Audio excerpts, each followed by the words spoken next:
Boa noite, alunos do terceiro termo de Direito Noturno, Direito Civil 2, parte geral. Então, nós estamos aqui para fazer mais uma aula e para arrematar o tema da eficácia do negócio jurídico.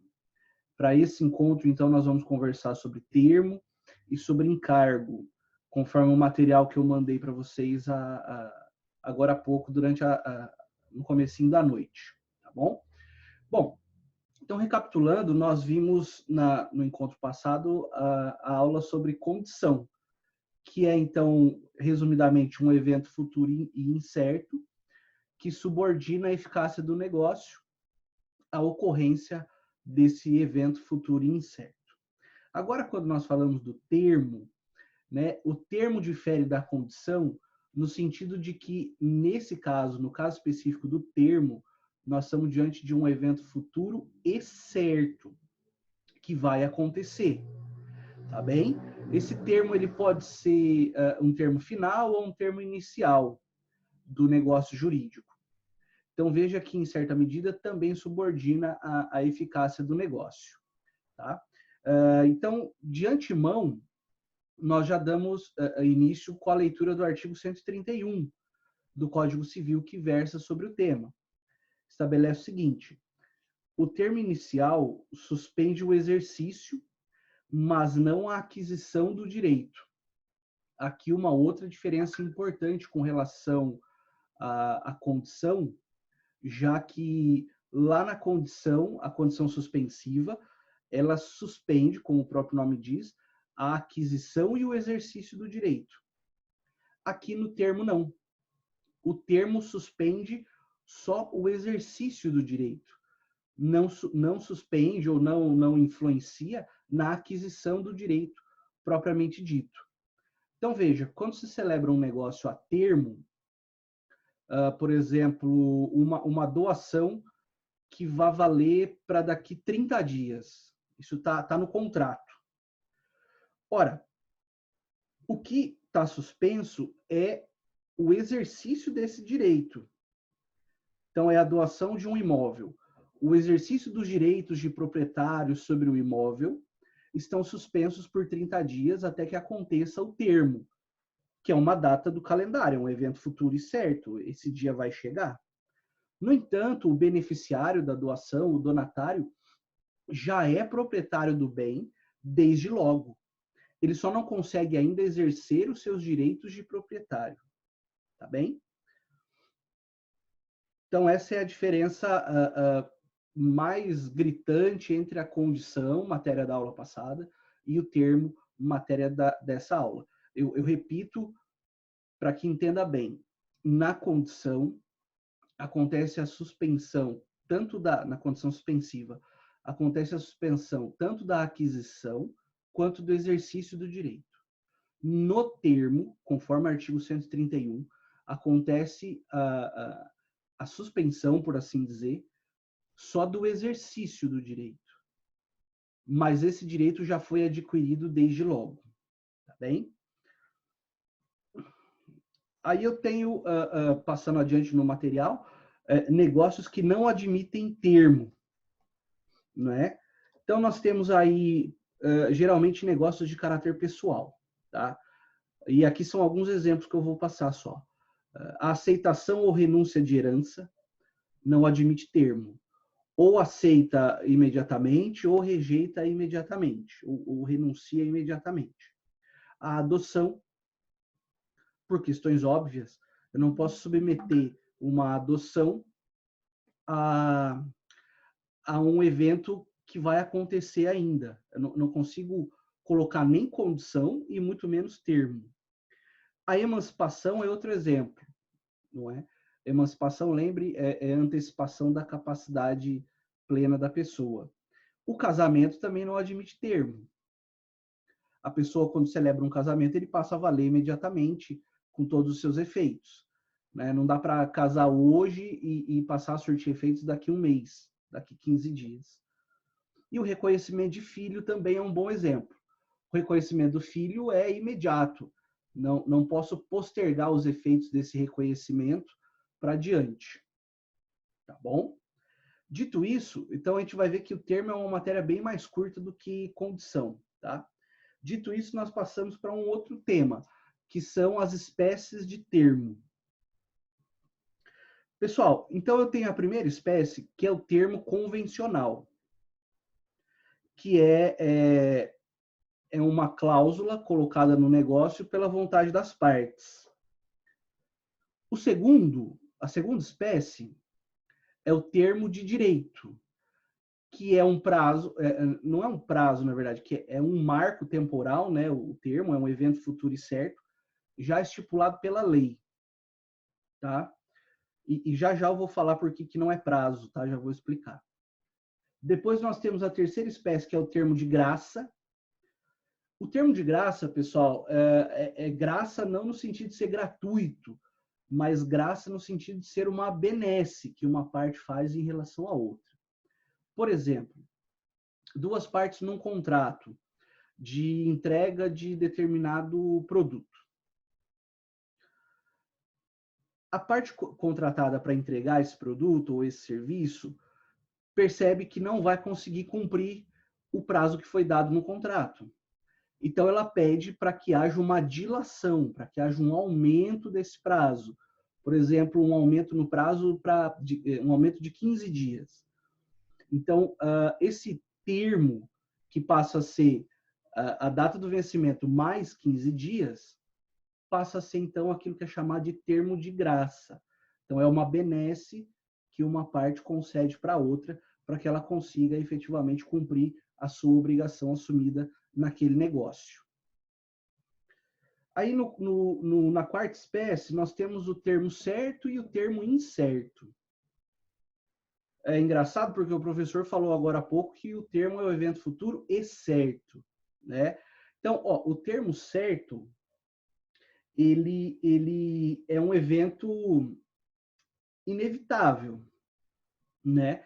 Por exemplo, a morte. A morte é um evento futuro e certo.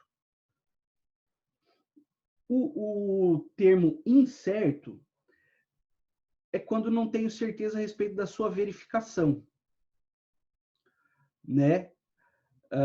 E aqui eu peço perdão e eu vou me corrigir. O termo incerto é a morte. Todo mundo sabe que um dia vai morrer. Só não sabe qual dia é esse. Ainda bem, né? E o termo certo é aquele que eu tenho uma data específica no calendário. Por exemplo, dia 7 de abril de 2020. Tá? Então, só mais uma vez para que não gere confusão. O termo incerto é um evento que ocorrerá, só não se sabe quando. Por exemplo, a morte. E o termo certo é aquele que eu tenho data específica no calendário, que por exemplo, o dia de hoje, ou daqui 10 dias, ou dia 25 de maio de 2020, enfim. Veja que tanto em um caso quanto o outro, tanto no incerto como no certo, esse evento ocorrerá. A única diferença é que no incerto não se sabe efetivamente quando, e no certo existe certeza absoluta do quando, tá bom? A quinta espécie é o termo inicial, ou também chamado de termo suspensivo, tá? Que você encontra no material aí como die a quo, que é o dia do início. Então, naquele exemplo de uma doação que tem termo de 30 dias para o início dos seus efeitos, o doador, ou melhor, o donatário, desde logo já adquiriu o direito, mas o exercício desse direito começa no prazo de 30 dias. Então, é o termo inicial do negócio. Ao passo que nós temos, por outro lado, o termo final, também chamado de termo adquem, de adquem, que é o termo que encerra, eventualmente, o negócio jurídico. Então, se você pensa numa locação de um imóvel residencial, e esse imóvel vai ficar alugado por 6 meses, então, o último dia do prazo de 6 meses é o termo final do negócio. Nesse aspecto, o termo final encerra os efeitos do negócio jurídico. Tá bem? Ao final, a última classificação, nós temos o termo essencial e o não essencial. Bom, o termo não essencial é aquele que, inclusive, admite prorrogação, não é? Então, era para entregar produto X na data de hoje, dia 7 de abril. E o obrigado a fazer a entrega não conseguiu cumprir esse prazo. Então, ele me procura, por exemplo, e avisa que não vai conseguir.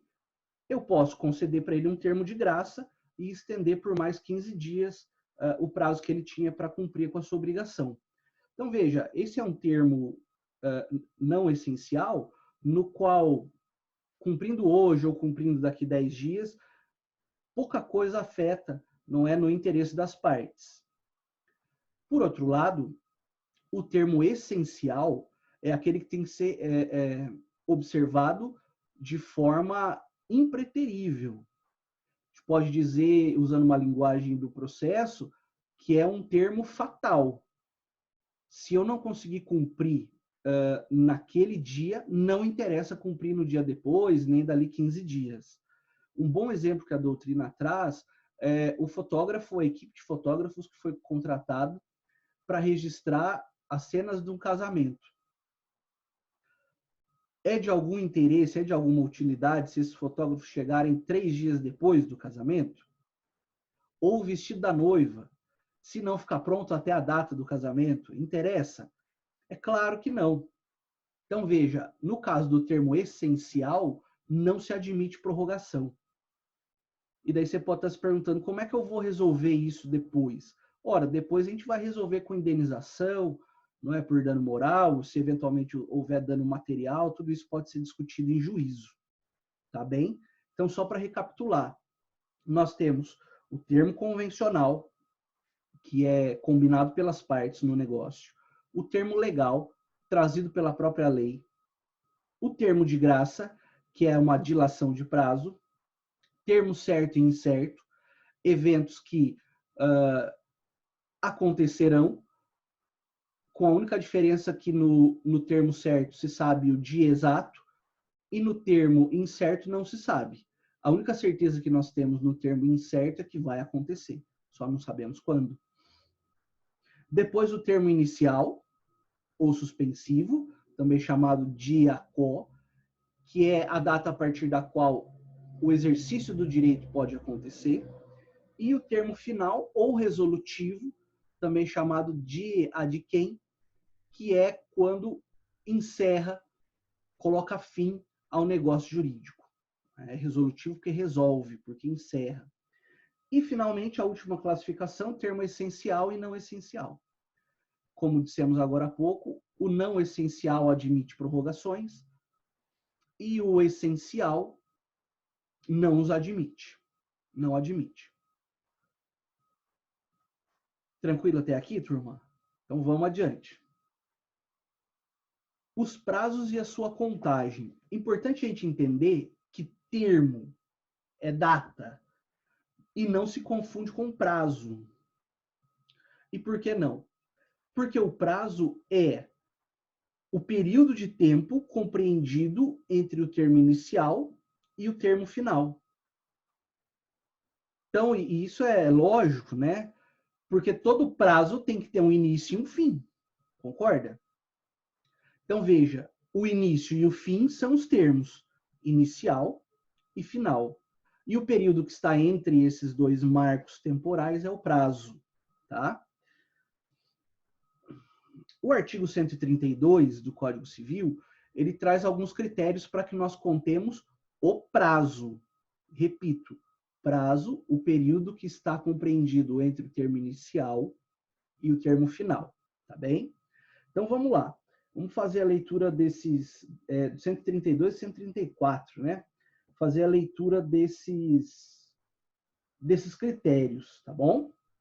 Então, o primeiro aspecto, está aí no material de vocês e no Código Civil, salvo disposição legal ou convencional em contrário, então a regra é que na contagem dos prazos exclui-se o dia do começo e inclui-se o dia do vencimento. Isso está no caput do artigo. Então, repito, exclui o dia do início e inclui o dia do vencimento. Então, um exemplo. Hoje é dia 7 de abril. Dia 7. O prazo é de 5 dias. Um prazo bem curtinho para a gente entender. Então, quando que eu começo a contar meu prazo? Aqui, ó. 8, 9, 10, 11, 12. Certo? 7 mais 5 geralmente dá 12. Então, repito, excluo o dia 7 e começo 8, 9, 10, 11 e 12. Incluo 12 também no prazo. Então, repito, eu excluo o dia do início e incluo o dia do fim. Tá? Isso vale bastante, tanto para a parte material, como também para a parte processual, tá? do processo civil. Se cair em feriado, considerar-se-á prorrogado o prazo até o dia útil seguinte. Então, se caiu num feriado ou no domingo mesmo, eu prorrogo esse prazo para o dia útil seguinte. Então, vamos supor que no nosso dia 12 era um feriado. Eu prorrogo esse prazo para o dia 13. Tá? Meado considera-se em qualquer mês o 15º dia. Então, veja, meado quer dizer o meio do mês. E para que não houvesse variações e que gerasse desigualdade nos negócios jurídicos, o legislador achou por bem considerar sempre o dia 15. Pouco importa se é fevereiro, que tem 28 dias, ou se é agosto, que tem 31 dias. Meio do mês sempre vai ser o dia 15. Tá? E daí os prazos de meses e anos expiram no dia de igual número do de início ou no imediato, se faltar exata correspondência. E daí, como ocorre, por exemplo, no ano bissexto, né?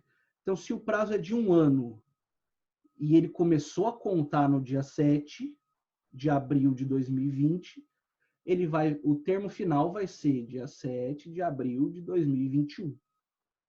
Se foi em meses, né, vamos por um mês, 7 de abril de 2020, o início do prazo, e o final vai ser 7 de maio de 2020, tá certo? E daí, claro, né, os prazos que são fixados em horas, eles são contados de minuto a minuto. Essa matéria, então, de termo, ela é bem mais simplificada, não é eu penso que bem mais tranquilo de entender do que condição, tá?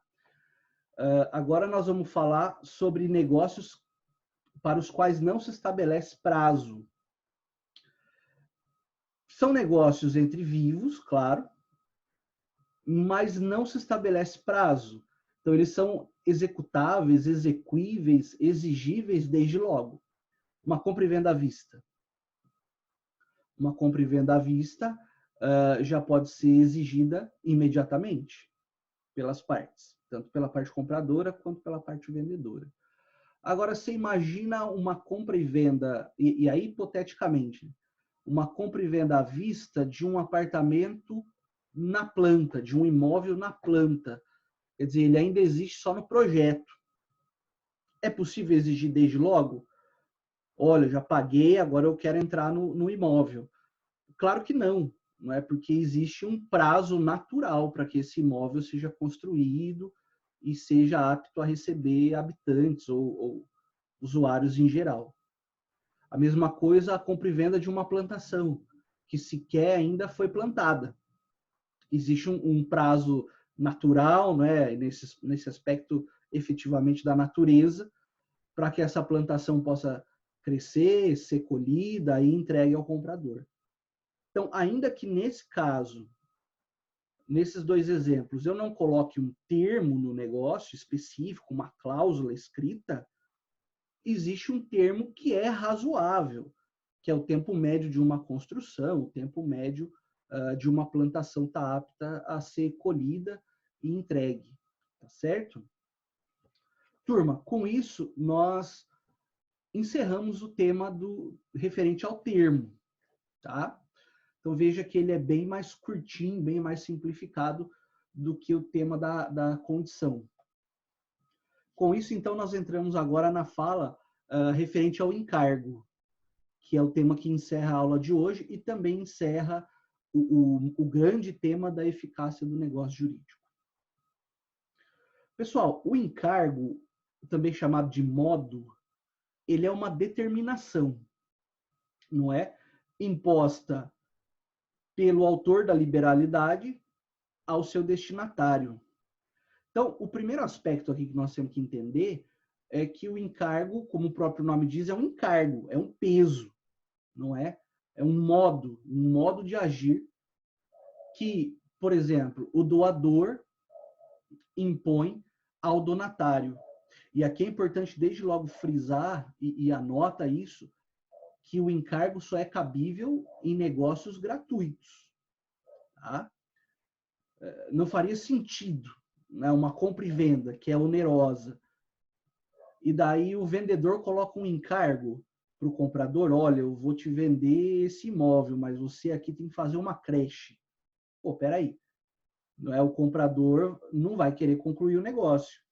Já que ele está comprando o imóvel, ele pode fazer com esse imóvel aquilo que ele bem entender, desde que dentro dos ditames legais, né? Não pode também cometer ilicitude com o imóvel.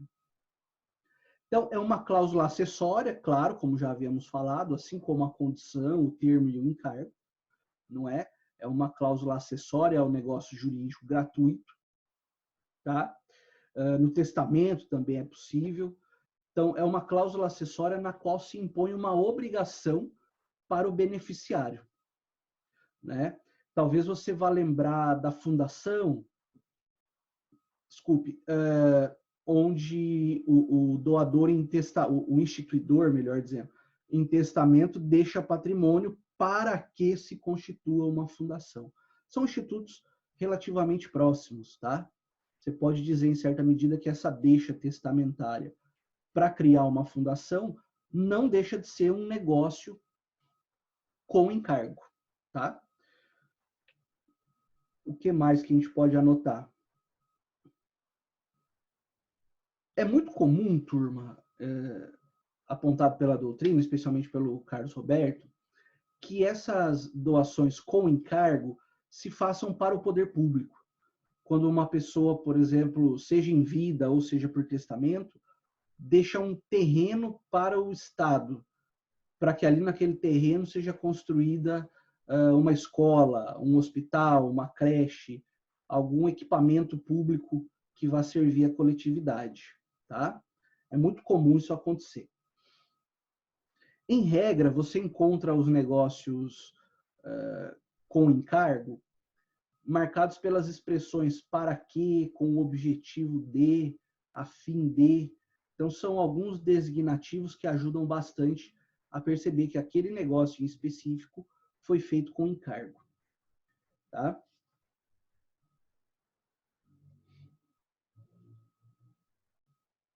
Passando adiante, é importante nós diferenciarmos encargo e ônus. No encargo, eu tenho uma obrigação de uma pessoa para com a outra. Então, eu tenho a obrigação do beneficiário da liberalidade, da doação, por exemplo, para com o autor da doação, o doador. O ônus não. O ônus geralmente é imposto por lei. E é uma obrigação também, por assim dizer, mas que é unipessoal. Então, veja, com exemplo sempre fica mais fácil, não é?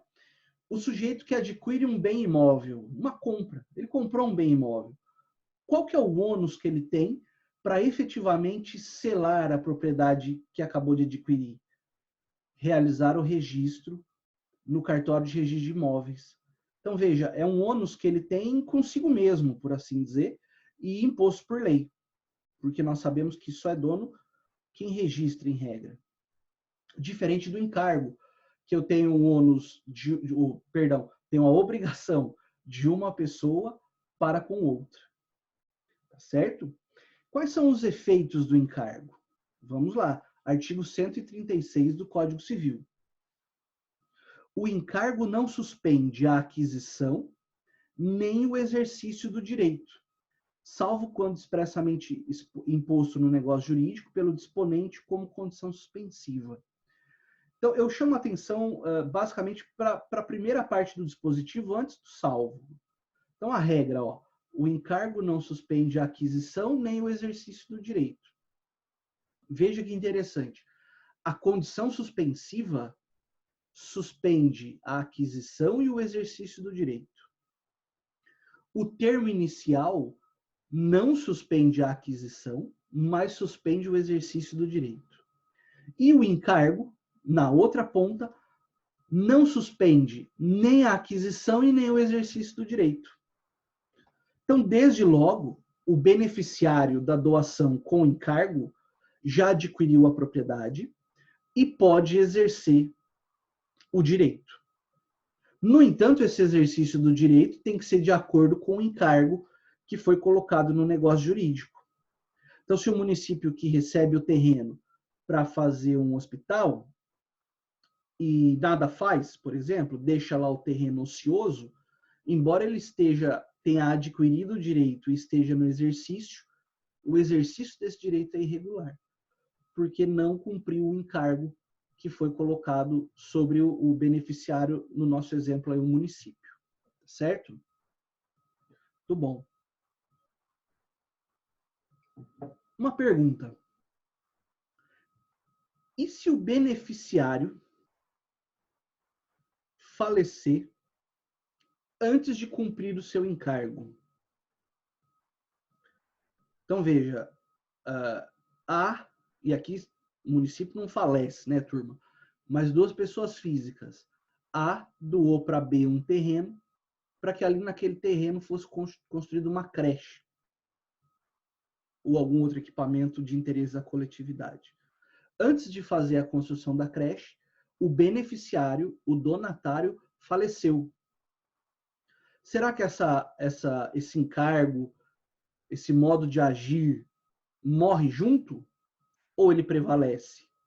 Ou ele subsiste? Então, a resposta é a seguinte: o encargo subsiste ainda que o beneficiário tenha falecido. Porque, veja, os herdeiros do beneficiário vão ter que cumprir esse encargo, não é? Durante o inventário e tudo mais, não é? Ao final da partilha dos bens. Tá certo?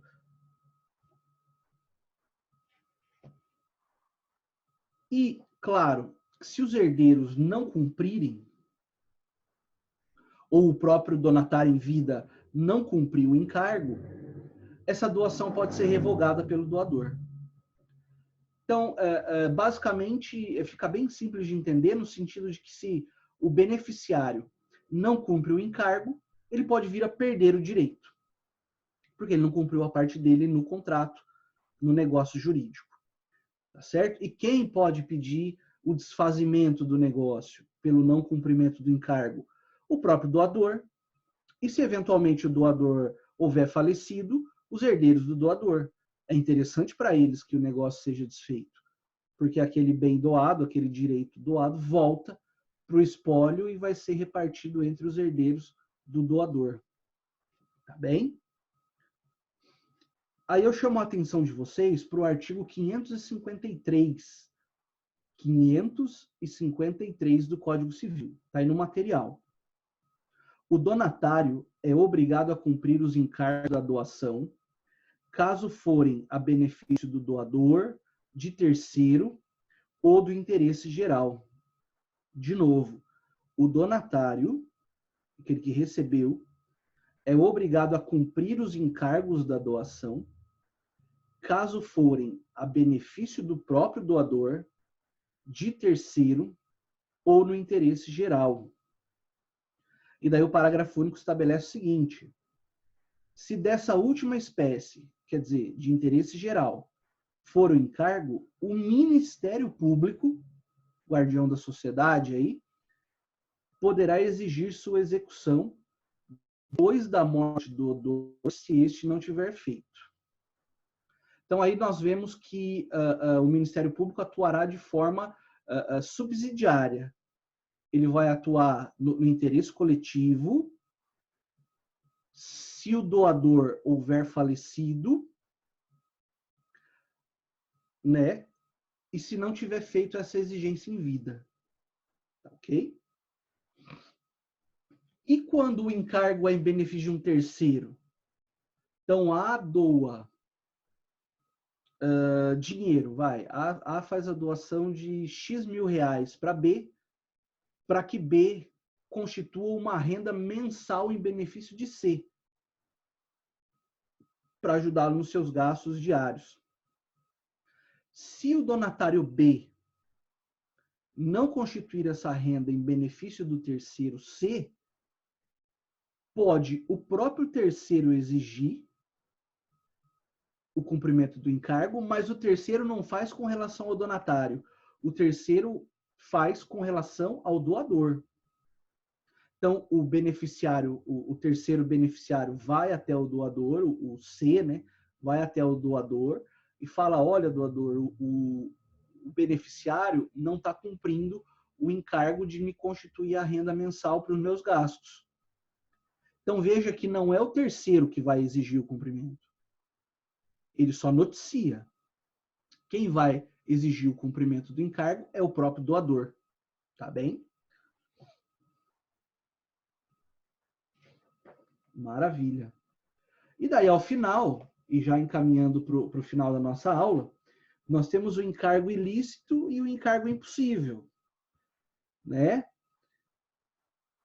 O artigo 137, porque o Código de 16 não dispõe a respeito desse tema, mas o Código de 2002 o faz, no seu artigo 137, que tem a seguinte redação: considera-se não escrito o encargo ilícito ou impossível, salvo se constituir o motivo determinante da liberalidade, caso que se invalida o negócio jurídico. Então, veja, se eu tenho lá, faço a doação de um terreno, né, ou de um imóvel já urbano, uma casa, para o meu beneficiário, e daí estabeleço ali uma condição ilícita, para que ali se passe a funcionar, naquele imóvel, uma casa de prostituição.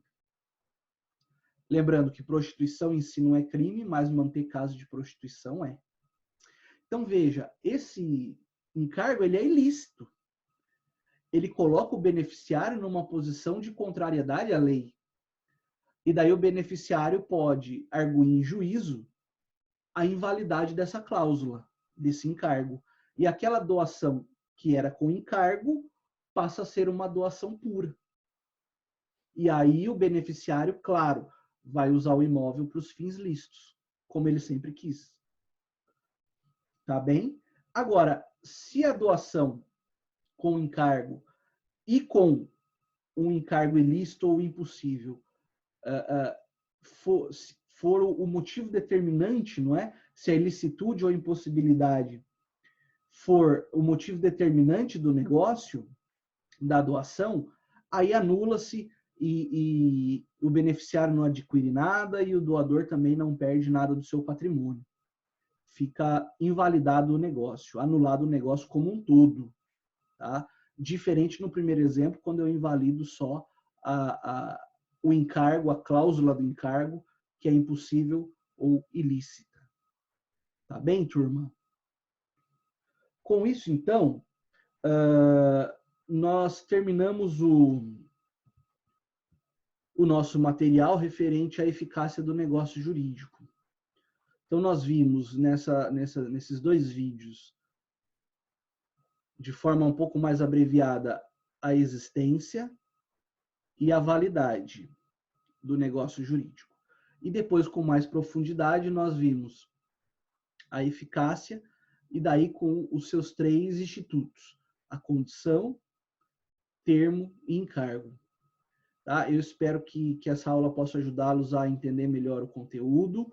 Eu sigo sempre à disposição para as dúvidas, não é? E você vai encontrar, então, essa aula no YouTube para que você possa ter acesso a ela e assistir quantas vezes achar necessário. No mais, eu sigo à disposição da turma, como sempre. Um abraço, muito obrigado e boa noite.